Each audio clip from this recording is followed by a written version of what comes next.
है हमें हमारी 11वीं तकनीक, जो ये कहती है कि जब हम किसी भी व्यक्ति से बात करें तो हमें पूरे उल्लास के साथ बात करनी चाहिए। इसके अलावा हमें इस बात पर भी ज्यादा ध्यान नहीं देना चाहिए कि हम क्या बात करने वाले हैं, क्योंकि 80% से भी अधिक बार फर्क सिर्फ इस बात का पड़ता है कि आप बात कैसे करते हैं।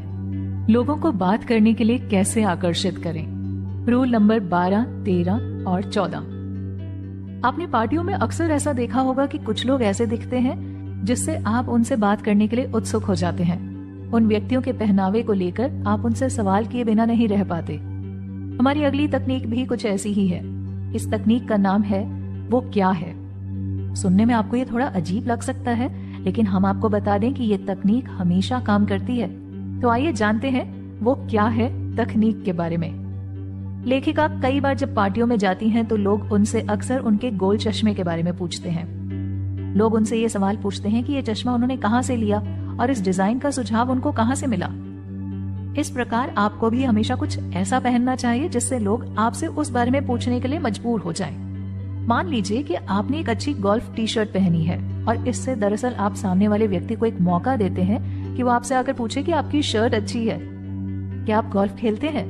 इस तरह से आप ऐसे व्यक्तियों को आकर्षित कर सकते हैं जो गोल्फ खेलते हैं या जिन्हें गोल्फ में दिलचस्पी है। तो जिस भी व्यक्ति को आप प्रभावित करना चाहते हैं, आप उसका ध्यान आकर्षित करने वाले कपड़े पहने। ऊपर दिए गए उदाहरण में जब आप बात गोल्फ खेलने से शुरू करेंगे तब अवश्य ही आप ये भी बात करेंगे कि क्या वो भी गोल्फ खेलते हैं या उन्होंने कौन से गोल्फ कोर्स में ये खेल खेला है या उनके खेल की तकनीक क्या है। यहीं से आप एक नए व्यक्ति को अपना दोस्त बना पाएंगे। कई बार ऐसा होता है कि आप जिन लोगों से बात करना चाहते हैं वो लोग आपसे बात नहीं करते, मगर वो लोग आपसे बात कर रहे हैं जिनमें आपको कोई विशेष रुचि नहीं है। इसके लिए जो तकनीक इस्तेमाल की जाती है वही हमारी अगली सलाह होगी।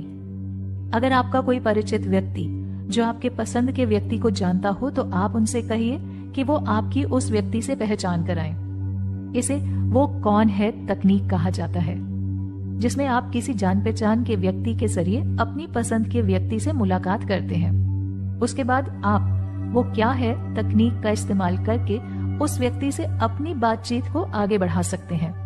क्या हो यदि आप जिस व्यक्ति से बात करना चाहते हैं वो किसी समूह के बीच में हो। इसके अलावा उस व्यक्ति ने कुछ ऐसा विशेष भी ना पहना हो जिससे आप वो क्या है तकनीक का इस्तेमाल कर सकें। वहीं आपके आसपास कोई ऐसा व्यक्ति भी ना हो जो आपके साथ साथ उस व्यक्ति को भी जानता हो।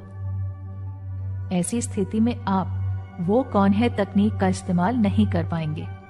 तो अब आप कैसे उस व्यक्ति के पास जाकर उससे बात करेंगे और अपनी बातचीत को आगे बढ़ाएंगे। इस स्थिति में आती है हमारी तकनीक नंबर 14, जिसका नाम है बातों की जासूसी करना। आप सोच रहे होंगे भला इस तरह किसी समूह की बातें सुनना कौन सी तकनीक हो सकती है, लेकिन आपको ये जानकर हैरानी होगी कि ये तकनीक बेहद ही कारगर है और ये आपके तब काम आएगी जब आपके पास आपकी रुचि के व्यक्ति से बात करने का कोई भी तरीका नहीं होगा। इस तकनीक में आपको जिस भी समूह में आपकी रुचि का व्यक्ति खड़ा है उस समूह के पास जाकर चुपचाप खड़े हो जाना है।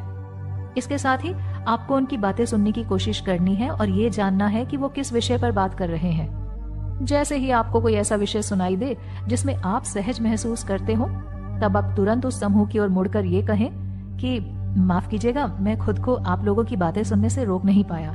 दरअसल मुझे इस विषय में बहुत रुचि है जिसके बारे में आप सभी बात कर रहे थे। क्या हम इस बारे में और बात कर सकते हैं?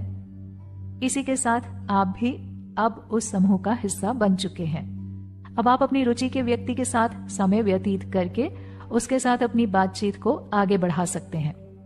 उदाहरण के लिए ऐसा सोचें कि आप एक क्लब में किसी व्यक्ति से बेहद आकर्षित हो जाते हैं, लेकिन वो व्यक्ति एक समूह के साथ बैठा है। इस स्थिति में आप उस ग्रुप के पास जाकर खड़े हो जाएं और उनकी बातें सुनने की कोशिश करें। मान लीजिए कि वो लोग हिमालय पर ट्रैक पर जाने की बात कर रहे हैं। उसी क्षण आप ये कहकर उनके साथ बातचीत शुरू कर सकते हैं कि माफ कीजिएगा, मैं अपने आप को आपकी बातें सुनने से रोक नहीं पाया। दरअसल मैं भी कुछ दिनों में हिमालय पर ट्रैकिंग करने जाने का विचार कर रहा हूँ, तो यदि आप इससे संबंधित कुछ सुझाव देना चाहें तो मुझे बेहद खुशी होगी। इसी तरह आप लोगों की बातों की जासूसी करके उन तक पहुंचने का एक रास्ता निकाल सकते हैं जो कि बेहद आसान और कारगर साबित होगा। रूल नंबर 15, 16 और 17। जब कोई आपसे ये पूछता है कि आप कैसे हैं और क्या करते हैं, तो आपका जवाब क्या होता है? आमतौर पर लोग इस सवाल का जवाब आप 2 या अधिक से अधिक 3 शब्दों में देते हैं। जैसे यदि आप दिल्ली में रहते हैं और कोई आपसे पूछे कि आप कहाँ से हो, तो इसके जवाब में आप शायद ये कहेंगे कि जी मैं दिल्ली में रहता हूँ। इसी प्रकार का जवाब आप क्या करते हैं कि सवाल पर भी देते हैं। अब हम आपको बताते हैं कि हमारी अगली तकनीक जो ये कहती है कि यदि आपको सामने वाले व्यक्ति को वास्तव में प्रभावित करना है, तो आपको इन दोनों ही सवालों के जवाबों को बदलने की सख्त आवश्यकता है। अब आप सोच रहे होंगे कि मेरे शहर का नाम पूछे जाने पर मैं भला और अतिरिक्त क्या जवाब सोच सकता हूं? तो परेशान मत होइए, क्योंकि हम आपको बताएंगे इन सवालों के ऐसे जवाब जो वाकई में बेहद दिलचस्प होंगे। इसके लिए सबसे पहले तो आपको अपने शहर या कस्बे के बारे में थोड़ी जानकारी इकट्ठी करनी होगी। जैसे आपका शहर किन चीजों के लिए मशहूर है, या आपके शहर में कौन कौन सी घूमने लायक जगहें हैं, या आपके शहर की क्या क्या विशेषताएं हैं। अब जब भी कोई आपसे पूछे कि आप कहां से हैं, तो अपने शहर का नाम बताने के साथ साथ आप उस शहर के बारे में कुछ और अतिरिक्त बातें भी जोड़ दीजिए। ये बातें क्या होंगी? ये इस बात पर निर्भर करता है कि सामने वाले व्यक्ति की किस क्षेत्र में रुचि है। मान लीजिए अगर कोई प्रकृति प्रेमी आपके बारे में पूछता है, तो उसे जवाब देते समय आपको अपने शहर के प्राकृतिक सौंदर्य को दर्शाने वाली विशेषताओं को उजागर करना है। उदाहरण के लिए मान लीजिए आप वॉशिंगटन में रहते हैं। अब यदि आपसे कोई पूछता है कि आप कहां से हैं, तो जवाब में आप बोलेंगे कि मैं वॉशिंगटन का रहने वाला हूं, वो शहर जिसकी योजना भी उसी व्यक्ति ने बनाई थी जिसने फ्रांस की राजधानी पेरिस की बनाई थी। अब बात आती है जब आपसे कोई पूछता है कि आप क्या करते हैं।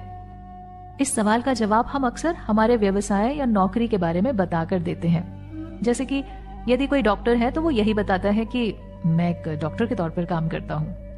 मगर यदि आप अपनी पहचान इस तरह से लोगों को बताएंगे, तो जल्द ही उनकी रुचि आपसे खत्म हो जाएगी।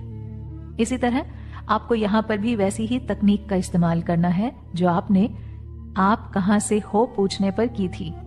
यहीं से सामने आती है हमारी अगली तकनीक, जो ये कहती है कि जब भी आपसे कोई ये पूछे कि आप क्या करते हैं, तो इसका जवाब सीधे सीधे देने के बजाय आप इसमें अपने कार्य के बारे में कुछ दिलचस्प बातों को जोड़ दीजिए। इससे ऐसा होगा कि सामने वाले व्यक्ति को उन बातों से आपके बारे में और रुचि पैदा होगी। इसके साथ ही वो आपसे बात करने के लिए उत्सुक रहेंगे, लेकिन इसका मतलब ये भी नहीं कि आप उसे अपने काम के बारे में साधारण बातें बताएं। जैसे कि आप एक डॉक्टर हैं, तो सामने वाले व्यक्ति को ये ना बताएं कि डॉक्टर का काम क्या होता है, बल्कि उसे अपने काम के कुछ ऐसे किस्से बताएं जो आपको लगता है कि ज्यादातर लोगों ने नहीं सुने होंगे। अपनी पहचान कराने के इन तरीकों का इस्तेमाल आप ना केवल अपनी पहचान कराने के दौरान करें, बल्कि जब कभी आप किसी और की पहचान अपने किसी मित्र से करवाएं, तब उनकी पहचान भी इन्हीं 2 तकनीकों के आधार पर करवाएं। मान लीजिए कि आपका एक चित्रकार दोस्त है जिसे आपको अपने दूसरे दोस्त से मिलवाना है, जो कि एक गायक है। जब आप उन दोनों को मिलवाएंगे, तब आप उन दोनों को एक दूसरे का नाम बताने के साथ साथ वो कहाँ रहते हैं और उनके काम के विषय में कुछ दिलचस्प बातें भी बताएंगे। हालांकि इस तकनीक का असर आप पर नहीं दिखेगा, लेकिन इससे इन दोनों व्यक्तियों की नजर में आपकी छवि एक सभ्य व्यक्ति के तौर पर निकल कर आएगी। यही होगी हमारी 17वीं तकनीक, जिसके अनुसार आपको कभी भी किसी भी व्यक्ति की पहचान केवल उसका नाम बताकर नहीं करवानी चाहिए। इसमें आपको कुछ विशेष और दिलचस्प बातें भी जोड़नी चाहिए, ताकि उन दोनों व्यक्तियों को आगे बात करने में सुविधा हो और दोनों ही व्यक्ति